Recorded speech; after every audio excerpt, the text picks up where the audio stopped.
અમે તમને એ માહિતી આપશું કે તમે કોઈ એક દેશમાંથી કેટલું સોનું કેટલી કેશ લઈને આવી શકો, શું કસ્ટમનો નિયમ છે, એના વિશે હું તમારી સાથે વાત કરીશ।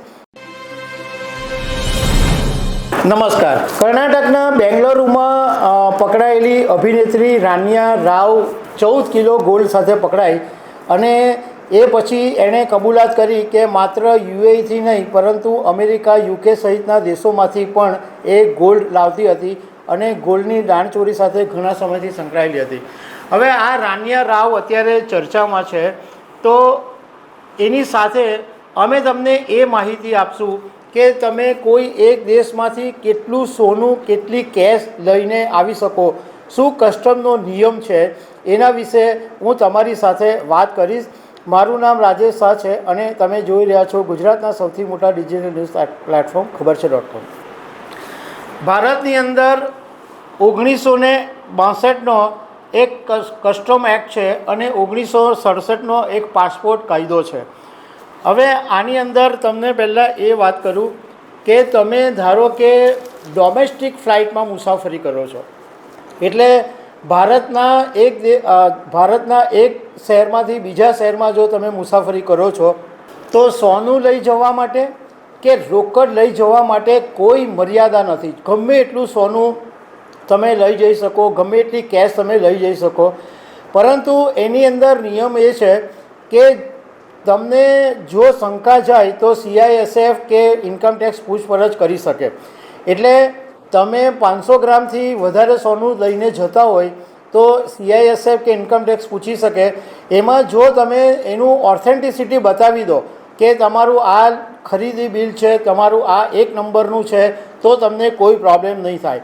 પરંતુ જો તમે એ બતાવવામાં નિષ્ફળ જાઓ કે આ જે તમે કેશ છે, કેશમાં બી 50,000ની લિમિટ છે, 50,000 કરતાં વધારે કેશ જો તમે લઈને જતા હોય ડોમેસ્ટિક ફ્લાઇટની અંદર, તો તમને ઇન્કમટેક્સવાળા કે CISF પૂછી શકે કે આની તમારે પછી સચોટ માહિતી આપવી પડે કે આ મારું 1 નંબરનું અને ચોપડે નોંધાયેલું સોનું કે કેશ છે, તો તમને વાંધો નહીં આવે। પરંતુ જો તમે એ સાબિત નહીં કરી શકો કે આ મારું 1 નંબરનું છે અને જો એ 2 નંબરનું સાબિત થાય તો તમને દંડે ભરવો પડે અથવા જેલ ભેગાએ થવું પડે। આ વાત થઈ ડોમેસ્ટિક ફ્લાઇટની। પરંતુ ઇન્ટરનેશનલ ફ્લાઇટમાં, એટલે તમે ધારો કે વિદેશથી આવતા હો તો એની અંદર છૂટ એવી રીતના છે કે ટોટલ તમે 1 કિલોગ્રામ સોનું લઈને આવી શકો। એમાં પુરુષો માટે 20 ગ્રામની છૂટ છે, મહિલાઓ માટે 40 ગ્રામની છૂટ છે અને બાળક હોય 12 વર્ષની નીચેના બાળકને 25,000 રૂપિયા સુધીના સોનાની છૂટ છે અને આ 40 ગ્રામની મહિલાઓને છૂટ છે, પરંતુ એમાં રૂપિયાની મર્યાદા 1 લાખ રૂપિયા સુધીની છે। તો આટલું સોનું તમે લઈને આવી શકો। ભારતીય મૂળના જે મુસાફરો છે એ ઓછામાં ઓછા 6 મહિના વિદેશમાં રહ્યા પછી જો ભારત પાછા ફરતા હોય અને એમની પાસે માન્ય પાસપોર્ટ હોય તો એમને સામાનમાં સોનાની આયાત કરવાની છૂટ આપવામાં આવેલી છે। પણ જે લોકો 6 મહિના નથી થયા અને એમને આવતા હોય તો એમને આવી છૂટ નથી। એવા પેસેન્જરોને સોનાની આયાત કરવાની સખત મનાઈ છે। એટલે નોન રેસિડન્સ ઇન્ડિયન હોય એ ઓછામાં 6 મહિના વિદેશમાં રહ્યા હોય તો એમને દર 6 મહિને ભારતમાં 10,000 ગ્રામ સોનું આયાત કરવાની પરવાનગી આપવામાં આવેલી છે। આ માત્ર એક ભાગ જ ડ્યુટીમાંથી મુક્તિ છે। એટલે જે ડ્યુટી કસ્ટમ ડ્યુટી લાગેલી છે એમાંથી NRI જો આવે તો દર 6 મહિને 10,000 ગ્રામ સોનું ડ્યુટીમાંથી ફ્રી છે। પરંતુ એ સિવાયનો જો બાકીનો ભાગ હોય તો એની ઉપર કસ્ટમ ડ્યુટી ભરવી પડે છે।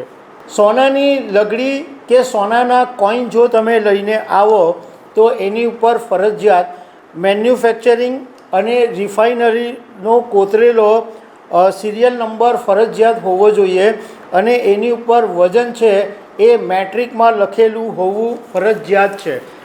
હવે આ વસ્તુઓ માટે, એટલે સોનાની જે વસ્તુઓ છે એના માટે કસ્ટમ ડ્યુટી ભારતમાં 12.5% છે અને 1.25% સોશિયલ વેલફેર સરચાર્જ લગાડવામાં આવે છે.